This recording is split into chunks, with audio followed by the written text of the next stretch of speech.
વંદે માતરમ વિદ્યાર્થી મિત્રો, Oxford school of સાયન્સના કોમર્સ ડિપાર્ટમેન્ટમાં આપ સર્વનું હાર્દિક સ્વાગત છે.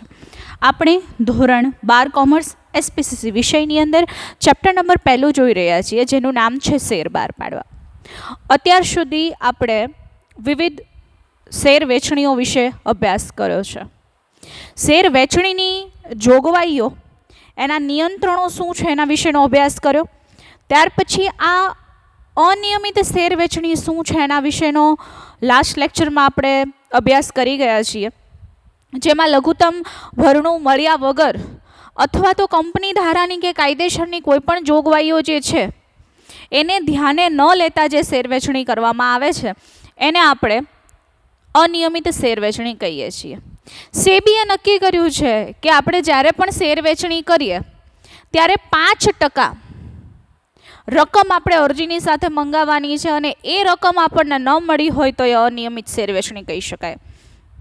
વિજ્ઞાપન પત્રની એક નકલ રજિસ્ટર ઓફ કંપનીઝને ન આપી હોય તો પણ અનિયમિત શેર વેચણી થઈ શકે. કંપનીએ એસ્ક્રો બેંક ખાતું જે છે શેડ્યુલ બેંકમાં નથી ખોલાવેલું તો એ અનિયમિત શેર વેચણી છે. નોંધણી માટે માન્ય શેર બજારમાં લિસ્ટિંગ નથી કરાવેલું તો પણ અનિયમિત છે. ડિપોઝિટરી પાર્ટિસિપેટની સાથે કોઈ સમજૂતી નથી કરેલી તો પણ અનિયમિત કહી શકાય. અને સેબીએ કે કંપની ધારાએ આપેલી વખતની જોગવાઈઓનું પાલન ન થતું અને ઉલ્લંઘન થતું હોય કે ભંગ થતો હોય તો પણ અનિયમિત શેર વેચણી કરી શકાય. અને છેલ્લું કે વિજ્ઞાપન પત્રની જો કોઈ માહિતી છે એ ગેરમાર્ગે દોરનારી છે તો એ અનિયમિત શેર વેચણી કહી શકાય. એને આપણે એનો સમયગાળો આપેલો છે, સમયગાળાની અંદર એને રદ કરાવવું પડે, અને રદ કરાવીએ એટલે જો કોઈ શેરધારક છે એને નુકસાન થયું છે તો એના વળતર તરીકેની જવાબદારી સંચાલકોની અંગત રીતે બને છે, એટલે એને વળતર ચૂકવવું પડે છે. આપણે લાસ્ટ લેક્ચરમાં છેલ્લે મેં કીધેલું એમ કે આપણે ગેરકાયદેસર શેર વેચણી વિશે અભ્યાસ કરવાનો છે. ગેરકાયદેસર શેર વેચણી શું છે તો કે ગેરકાયદેસર શેર વેચણીના સંજોગોની જો આજે આપણે વાત કરીએ તો ગેરકાયદેસર ક્યારે કહી શકાય? અનિયમિત કે જે નિયમિત રીતે નથી થતી. કીધું છે કે ભાઈ આ કંપની દ્વારા છે ને એની જોગવાઈનું પાલન નથી થતું ત્યારે અનિયમિત છે. પરંતુ ગેરકાયદેસર ક્યારે છે? ઇલીગલ કોને કહેવાય? તો કે ઇલીગલ ત્યારે કહેવાય કે જે કાયદાની રૂએ નથી કરવામાં આવેલું. તો અહીંયા ગેરકાયદેસર કોને કહેવું? તો એના સંજોગોમાં શેર વેચણી જોઈએ તો વિવિધ પ્રકારના સંજોગો આપેલા છે. શેર વેચણી અને શેરધારક જે છે એમાં શેર વેચણી જ્યારે થાય છે ત્યારે શેરધારકને કંપની વચ્ચેનો એક કરાર થાય છે. આ કરારમાં આવશ્યક તત્વોની ગેરહાજરી હોય એટલે એ ગેરકાયદેસર શેર વેચણી છે એવું કહી શકાય. જ્યારે પણ શેર વેચણી થાય છે ત્યારે શેરધારક છે એ રૂપિયા આપે છે અને કંપની એના બદલામાં શું આપે છે? શેર આપે છે. એ બંને વચ્ચે કરાર થાય છે. જેટલા રૂપિયા આપે છે એટલા રૂપિયાની આને માલિકી મળે છે. તો એ બંને વચ્ચે શું થાય છે તો કે કરાર થાય છે. પણ આ કરાર સંપૂર્ણ ત્યારે જ ગણાય. ધારો કે તમે અહીંયા સ્કૂલે ભણવા માટે આવતા હોય તો એક કરાર થાય કે અમે ફીસ લઈએ છીએ એના બદલામાં અમે તમને શિક્ષણ આપીએ છીએ. જ્યારે તમે કોઈ વસ્તુ લેવા માટે જાઓ છો ગ્રાહક તરીકે, ઇવન તમે ચોકલેટ પણ લેવા માટે જાઓ છો તો તમે એને રૂપિયા આપો છો, એના બદલામાં એ તમને સેવા આપે છે. પણ આ સંપૂર્ણ અહીંયા શેર વેચણીની વાત ત્યારે થાય કે આવશ્યક તત્વોની હાજરી હોય તો જ સંપૂર્ણ કરાર થાય. આવશ્યક તત્વો કયા કયા એના વિશે આપણે પછી વાત કરીએ. પણ એક વસ્તુ યાદ રાખવાની, તમને જ્યારે પણ ગેરકાયદેસર શેર વેચણી પૂછાય ત્યારે એક મહત્વની બાબત શું છે તો કે શેર વેચણી એ શેરધારક અને કંપની વચ્ચે થતો કરાર છે, અને આ કરાર સંપૂર્ણ ત્યારે જ ગણાય જ્યારે આવશ્યક તત્વોની હાજરી હોય. આવશ્યક તત્વોની ગેરહાજરીથી બનેલો જે કરાર છે એને ગેરકાયદેસર શેર વેચણી કહેવામાં આવે છે. તો આવશ્યક તત્વોની ગેરહાજરી ક્યારે હોય? જો અહીંયા લખ્યું છે આવશ્યક તત્વોનો અભાવ એ ગેરકાયદેસર શેર વેચણી છે. તો આવશ્યક તત્વો એવા કયા છે કે જે ન હોય? પહેલાં તો આપણે આવશ્યક તત્વો વિશે જાણવું પડે. અહીંયા એમ કહે છે કે ભાઈ આવશ્યક તત્વોની ગેરહાજરી એ ગેરકાયદેસર શેર વેચણી છે. એક લીટીમાં યાદ રાખવાનું કે ભાઈ સંપૂર્ણ કરાર ત્યારે જ ગણાય કે જ્યારે આવશ્યક તત્વોની હાજરી હોય. આવશ્યક તત્વોનો અભાવ અથવા આવશ્યક તત્વોની ગેરહાજરી એ ગેરકાયદેસર શેરવેચણી છે. તો આવશ્યક તત્વો મુખ્યત્વે 4 છે. પહેલું છે દરખાસ્ત, બીજું છે દરખાસ્તનો સ્વીકાર, ત્રીજું છે સ્વીકારની જાણ ને ચોથું છે અવેજ. આ ચારેય વસ્તુના ખાલી નામ અલગ છે પણ મુખ્ય વસ્તુ તો આપણે જે અગાઉથી ભણ્યા છીએ એ જ છે.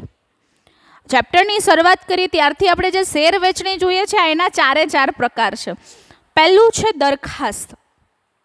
જ્યારે પણ કોઈને શેર જોતા હોય, આપણને શેર જોતા હોય અથવા મને જોતા હોય તો હું શું કરું? પહેલાં શેર અરજી કરું. કોઈ ઘરે તો આપવા આપણને આવવાનું નથી એટલે આપણે શું કરીએ? પહેલાં શેર અરજી કરીએ. જો મને જોતા હોય એમાં હું અરજી કરું, ઇક્વિટી, પ્રેફરન્સ, જે રીતે મને યોગ્ય લાગે એ રીતે. તો અહીંયા તમે જે શેર ખરીદવા માટેની અરજી કરો છો એને શું કહેવાય? દરખાસ્ત. દરખાસ્ત કોને કહેવાય? તો કે શેરધારક ભવિષ્યનો શેર ખરીદવા માટેની અરજી જે કરે છે એને કહેવાય છે દરખાસ્ત. સમજાઈ ગયું આટલું? શેર વેચણીનો પહેલો તબક્કો આપણે જોયો કે ભાઈ શેર અરજી કરવી. તો જ્યારે આપણે શેરધારક હોય અને આપણે જ્યારે અરજી કરવાની હોય તો આપણે શું કરીએ છીએ? દરખાસ્ત કરીએ છીએ. બીજું છે દરખાસ્તનો સ્વીકાર. દરખાસ્તનો સ્વીકાર કોણ કરે? કંપની કરે. આપણે કોને અરજી કરી છે? કંપનીને. તો સ્વીકાર કોણ કરશે? કંપની. તો કે કંપની દ્વારા આપણી શેર અરજી ખરીદવાનો સ્વીકાર કરવામાં આવે તો એને કહેવાય દરખાસ્તનો સ્વીકાર. પહેલું હતું દરખાસ્ત એટલે શેર ખરીદવા માટે અરજી કરવી. બીજું છે દરખાસ્તનો સ્વીકાર, તો કે કંપની શેર ખરીદવા માટે જે અરજીનો સ્વીકાર કરે છે એને કહેવાય દરખાસ્તનો સ્વીકાર. એના પછી છે સ્વીકારની જાણ. એણે સ્વીકારી લીધું એટલે એવું નહીં કે હા મેં અરજી લઈ લીધી એટલે પૂરું. એ તમને SMS-થી કે ફોનથી કે ઈમેલથી એક લેટર મોકલે છે જેને મંજૂરી પત્ર કહેવાય અને એ મંજૂરી પત્ર તમને મળે પછી જ એવું થાય કે હા કંપનીએ દરખાસ્તનો સ્વીકાર કર્યો છે. લેખિત પુરાવો હોવો જરૂરી છે અથવા ટેલિફોનિક ચર્ચા તમને કંપની વતી થયેલી હોવી જોઈએ અથવા મંજૂરી પત્ર મળેલું હોવું જોઈએ. એટલે કે સ્વીકારની જાણ, મંજૂરી પત્ર મોકલવો. તો કે જ્યારે કંપની મંજૂરી પત્ર મોકલે છે ત્યારે જ આપણે આ દરખાસ્તનો સ્વીકાર થયો છે એવું આપણે સ્વીકારવાનું રહે. અને ચોથું છે અવેજ. તો કે મંજૂરી પત્ર જ્યારે આપણને શેર મંજૂર થઈ જાય પછી એની સાથે અમુક શેરની રકમ ભરવાનું જણાવે છે. એટલે કે મંજૂરી પત્રની રકમ અંદર દર્શાવેલી છે એની ચૂકવણી કરવી એટલે અવેજ ચૂકવવો એવું થાય છે. ફરીને યાદ રાખજો, આવશ્યક તત્વો એટલે 4: દરખાસ્ત, દરખાસ્તનો સ્વીકાર, સ્વીકારની જાણ ને અવેજ. એકને એક વસ્તુ છે, દરખાસ્ત છે તો અહીંયા પણ દરખાસ્ત છે પણ અહીંયા દરખાસ્તનો સ્વીકાર કરે છે. અહીંયા સ્વીકાર કરે છે તો સ્વીકારની જાણ કરવી અને સ્વીકારની જાણ થાય પછી રૂપિયા ભરવાના જેને અવેજ તરીકે ઓળખવામાં આવે છે. દરખાસ્ત એટલે શેર ખરીદવાની અરજી જે આપણે કરીએ છીએ. દરખાસ્તનો સ્વીકાર એટલે કે આપણી અરજીનો સ્વીકાર કંપની કરે અને દરખાસ્તનો સ્વીકાર કહેવાય. આ સ્વીકારની જાણ કંપની મંજૂરી પત્ર મોકલીને કરે છે. અને એના પછીનો મુદ્દો અવેજ, તો કે મંજૂરી પત્રની રકમ જે દર્શાવેલી છે ચૂકવવી એને અવેજ તરીકે ઓળખવામાં આવે. આટલા તત્વોમાંથી એક પણ તત્વની ગેરહાજરી હોય તો ગેરકાયદેસર શેર વેચણી છે એમ માનીને રદ કરવામાં આવે છે. પહેલામાં તો તમારે રદ કરાવવું પડે, અહીંયા તો પહેલેથી જ રદ હોય છે. અહીંયા રદ કરાવવાની જરૂર નથી કારણ કે છે જ ગેરકાયદેસર.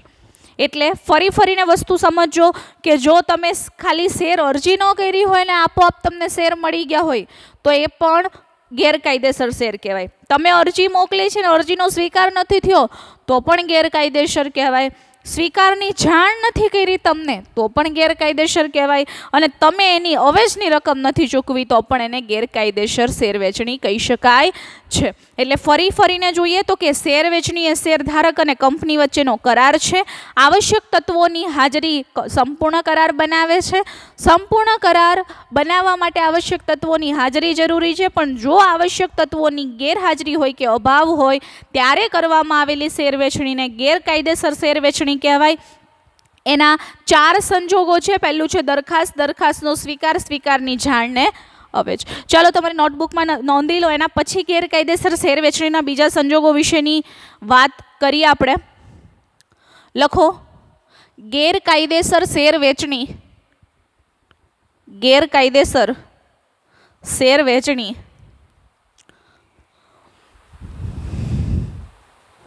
શેર વહેંચણી એ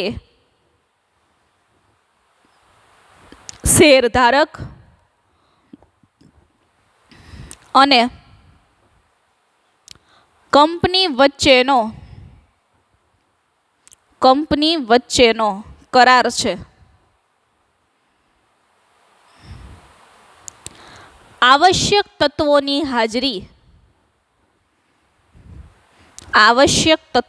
હાજરી સંપૂર્ણ કરાર બનાવે છે.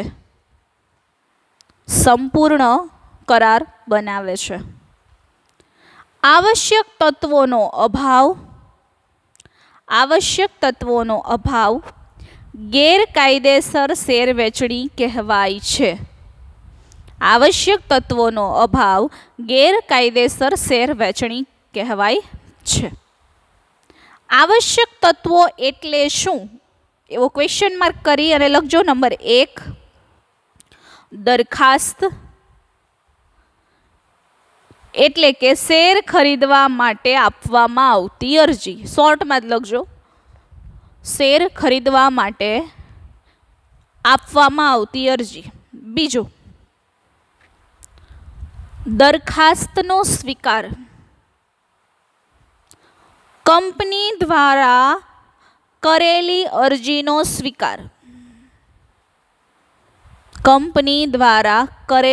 અરજીનો સ્વીકાર. ત્રીજું સ્વીકારની જાણ, લખો મંજૂરી પત્ર મોકલવો. સ્વીકારની જાણ, મંજૂરી પત્ર મોકલવો.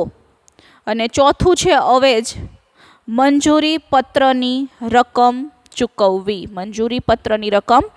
ચૂકવવી. ચલો અહીંયા પૂરું થાય છે. હવે બીજું, આ તો એક ખાલી માત્ર આવશ્યક તત્વોની ગેરહાજરી એ ગેરકાયદેસર કહેવાય. બીજું ગેરકાયદેસર કોને કહેવાય? તો કે નિયમન પત્રની વિરુદ્ધમાં જે શેર વેચણી થઈ હોય એને કહેવાય ગેરકાયદેસર શેર વેચણી. જ્યારે આપણે ધંધાની સ્થાપના કરીએ છીએ ત્યારે આવેદનપત્ર અને નિયમનપત્ર એ બે મહત્વના પાયાના દસ્તાવેજો છે. એમાં નિયમનપત્રની જોગવાઈનું ઉલ્લંઘન કર્યું હોય તો એને શું કહેવાય?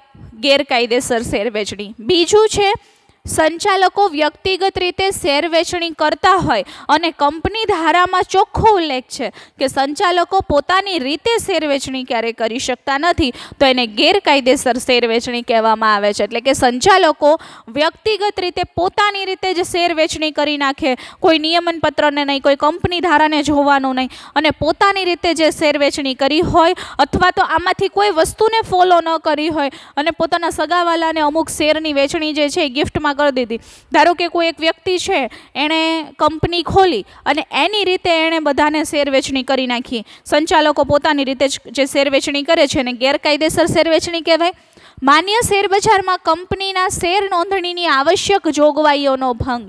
એમાં લખ્યું હોય કે તમે શેર વેચણી એમને ન કરી શકો, પહેલાં તમારે કંપનીને માન્ય શેર બજારમાં લિસ્ટિંગ કરાવવું પડે.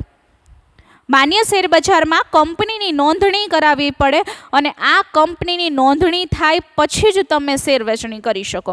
પરંતુ અહીંયા એણે શેર નોંધણી કરાવેલી જ નથી અને એની જોગવાઈઓનો એણે ભંગ કર્યો છે, તો એ શેર વેચણી ગેરકાયદેસર કહેવાય છે.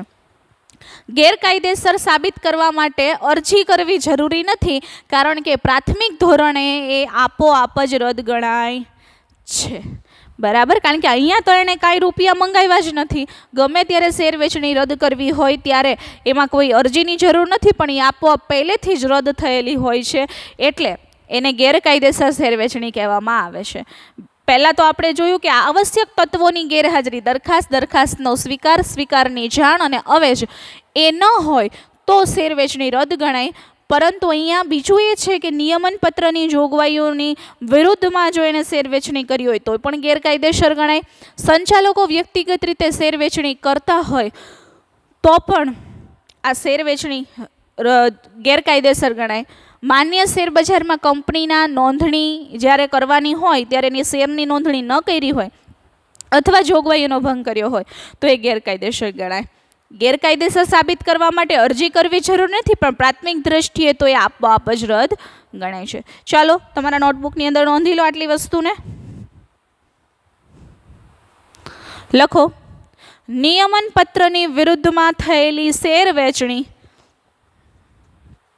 નિયમન પત્રની વિરુદ્ધમાં થયેલી શેર વેચણી એ ગેરકાયદેસર ગણાય છે. બીજું, સંચાલકો વ્યક્તિગત રીતે શેર વેચણી કરે તો એ ગેરકાયદેસર ગણાય છે. સંચાલકો વ્યક્તિગત રીતે શેર વેચણી કરે તો એ ગેરકાયદેસર ગણાય છે. અને ચોથું છે, માન્ય શેર બજારમાં કંપનીના શેર નોંધણીની આવશ્યક જોગવાઈઓનો, માન્ય શેર બજારમાં કંપનીના શેર નોંધણીની આવશ્યક જોગવાઈઓનો ભંગ કરેલ હોય તો પણ ગેરકાયદેસર ગણાય છે. હવે નીચે ખાલી 2 લીટી લખો કે ગેરકાયદેસર શેર વેચણી સાબિત કરવા માટે, ગેરકાયદેસર શેર વેચણી સાબિત કરવા માટે અરજી કરવી જરૂરી નથી. પ્રાથમિક ધોરણે આપોઆપ એ રદ જ ગણાય છે. પ્રાથમિક ધોરણે આપોઆપ એ રદ જ ગણાય છે અથવા આપોઆપ જ ગેરકાયદેસર ગણાય છે. ચલો પેજ નંબર 90 જુઓ. એમાં આપ્યું છે અનિયમિત શેર વેચણી અને ગેરકાયદેસર શેર વેચણીનો તફાવત, ડિફરન્સ બિટવીન ઇલીગલ અને ઇરેગ્યુલર શેર એલોટમેન્ટ. આના વિશે આપણે બંને લેક્ચરની અંદર જોઈ ગયા છીએ વિગતે, એટલે આજે તફાવત આપણે ફટાફટ જોઈએ. 5 જ મુદ્દા છે અને તફાવત લખવો હોય તો આ બંને વસ્તુ તમે વ્યવસ્થિત સમજાશો તો તફાવતમાં વાંધો આવશે નહીં. અર્થ પહેલાં તો આપણે કોઈ પણ તફાવતની શરૂઆત કરીએ એટલે ક્યાંથી કરીએ? અર્થથી. પહેલાં લખી નાખવાનું અનિયમિત શેર વેચણી અને ગેરકાયદેસર શેર વેચણી. એમાં 2 બ્રેકેટ બનાવી નાખવાના. ધોરણ 11ની અંદર આપણે વિગતે વસ્તુ જોઈ છે. કોઈ પણ વસ્તુની જ્યારે શરૂઆત થાય તફાવતની ત્યારે સૌથી પહેલું અર્થથી શરૂઆત થાય. અર્થ તો કે અનિયમિત શેર વેચણી કોને કહેવાય? તો કે કંપની ધારામાં નિયમિત શેર વેચણીના જે કાંઈ જોગવાઈઓ છે, નિયમો છે, એનું ઉલ્લંઘન કરવામાં આવે તો અનિયમિત કહેવાય. અને ગેરકાયદેસર કોને કહેવાય? તો કે ભારતીય કરારના કાયદા મુજબ સંપૂર્ણ કરાર કરવા માટે આવશ્યક તત્વોની ગેરહાજરી હોય તો એને શું કહેવાય? ગેરકાયદેસર શેર વેચણી કહેવાય. બંનેનો અર્થ આવી ગયો. પહેલામાં નિયમિત રીતે થતી શેર વેચણીની કંપની ધારાની જોગવાઈઓનો ભંગ કરીને જે શેર વેચણી થાય એ અનિયમિત શેર વેચણી, અને અહીંયા ભારતીય કરારના કાયદા મુજબ સંપૂર્ણ કરાર માટે આવશ્યક તત્વોની ગેરહાજરી એને શું કહેવાય? ગેરકાયદેસર શેર વેચણી કહેવામાં આવે છે. સંજોગો, સંજોગો આપણે જોઈ ગયા કે ભાઈ લઘુત્તમ ભરણું ન ભરાયું હોય, અરજી સાથેની રકમ ન મેળવી હોય, વિજ્ઞાપન પત્રની નકલ રજિસ્ટ્રારને ન મોકલી હોય, આ ઉપરાંત શેર વેચણી જ્યારે કરવાની હોય ત્યારે નિર્ધારિત રકમ મળતી નથી, તો આ બધું જ એના સંજોગો છે કે અનિયમિત શેર વેચણી છે. લઘુત્તમ ભરણું ભરવાનું છે, નથી આવ્યું, એની સાથેની અરજીની રકમ નથી મંગાવી, નિર્ધારિત રકમ નથી થઈ તો એ વેચણી રદ કરવામાં આવે છે. આવા અલગ અલગ સંજોગો હોય. જ્યારે ગેરકાયદેસર શેર વેચણીની વાત કરવામાં આવે તો અહીંયા દરખાસ્ત ન થઈ હોય, દરખાસ્તનો સ્વીકાર ન થયો હોય, સ્વીકારની જાણ ન થયું હોય અને અવેજ ન ભરાયો હોય તો પણ ગેરકાયદેસર શેર વેચણી કહેવામાં આવે છે. હવે એની અસર તમે જુઓ. ત્રીજું છે અસર. તો કે અનિયમિત શેર વેચણીમાં અરજદાર ઈચ્છે તો એનો આપેલા સમયગાળામાં એને રદ કરાવી શકે છે. અનિયમિત શેર વેચણી જોઈ ત્યારે આ મુદ્દો આપણે જોયો છે કે અરજદાર ઈચ્છે ત્યારે એ શેર વેચણીને રદ બાતલ કરાવી શકે છે, એની માટે અરજી કરી શકે છે. પરંતુ ગેરકાયદેસર શેર વેચણીમાં રદ કરવા શેર મેળવનારે કોઈ પણ પ્રકારની કાર્યવાહી કરવી પડતી નથી, કારણ કે અહીંયા તો શેર એના મંજૂર થયેલા જ નથી. એટલે અહીંયા ગેરકાયદેસર શેર વેચણીમાં એ તો પ્રથમથી જ રદ બાતલ. જો અહીંયા આપણે જોયું કે પ્રાથમિક ધોરણે પહેલેથી જ રદ બાતલ ગણાય છે. રદ બાતલ કરાવવા માટે કંઈ કરવું પડતું નથી. અનિયમિત શેર વેચણીમાં નક્કી કરેલા સમયમાં શું કરવું પડે? શેર અરજદારે અરજી કરવી પડે. જ્યારે અહીંયા અરજી કરવી પડતી નથી, કારણ કે પ્રાથમિક ધોરણે આપોઆપ રદ બાતલ ગણાય છે. એના પછીનો ચોથો મુદ્દો જોવો કે સભ્યપદ ઉપર અસર. તો કે શેર વેચણી રદબાતલ થાય એટલે શેર ધારક જે છે, જેણે શેર લીધા છે, એનું નામ રજિસ્ટરમાંથી દૂર કરવામાં આવે. રજિસ્ટર એટલે કયું? તો કે સભ્યપત્રક. આ સભ્યપત્રકમાંથી એનું નામ દૂર કરવામાં આવે ને સભ્ય રહેતો નથી. અહીંયા તો એનું નામ ક્યાંય ગેરકાયદેસરમાં તો એનું નામ જ ક્યાંય ચડાવેલું નથી, એટલે સભ્યપદ મેળવવાનો કોઈ પ્રશ્ન ઉપસ્થિત થતો નથી. અનિયમિત શેર વેચણીમાં સભ્યપત્રકમાંથી નામ દૂર કરવામાં આવે એટલે એ સભ્ય રહેતો નથી. અહીંયા તો એ સભ્ય બનતો જ નથી, એટલે એવો કોઈ પ્રશ્ન ઉપસ્થિત થતો નથી. અને છેલ્લું અને પાંચમું તો કે જવાબદારી. અનિયમિત શેર વેચણી થઈ હોય અને કોઈ નુકસાન કે ખોટ થઈ હોય, આપણે જોયું એમ, તો કે એની જવાબદારી સંચાલકોની અંગત રીતેની છે. પોતાની અંગત મિલકત વેચીને પણ એને રૂપિયા આપવા પડે, એને જે નુકસાન થયું છે. ગેરકાયદેસરમાં તો કોઈ કરાર જ નથી થતો, તો એને રૂપિયા આપવાનો કોઈ પ્રશ્ન જ ઉપસ્થિત થતો નથી, અને એટલે કોઈ પગલાં લેવાની અહીંયા જરૂર હોતી નથી. અનિયમિત શેર વેચણીની અસરમાં શું છે? તો કે નુકસાન કે ખોટ થાય તો સંચાલકો અંગત રીતે જવાબદાર બને, એને ગમે એ રીતે રૂપિયા એને ચૂકવવા પડે. જ્યારે ગેરકાયદેસર શેર વેચણીમાં એનો કરાર જ નથી થયો, એટલે આવો કોઈ પ્રશ્ન ઉપસ્થિત થતો નથી. આ છે એના 5 મુદ્દા. અર્થ, સંજોગો, અસરો, સભ્યપદ પર અસર અને જવાબદારી બંનેમાં કેવી રીતે થાય અનિયમિત શેર વેચણી અને ગેરકાયદેસર શેર વેચણી, એની અંદર આપણે અભ્યાસ કરી ગયા. તો વિદ્યાર્થી મિત્રો, નેક્સ્ટ લેક્ચરમાં મળશું ત્યારે ત્યાગપત્ર વિશેનો વિશેષ વાત કરશું. શું છે ત્યાગપત્ર? આ લેક્ચરને આપણે વિરામ આપીએ. નેક્સ્ટ લેક્ચરમાં મળીએ. ત્યાં સુધી stay at home, stay safe. ધન્યવાદ.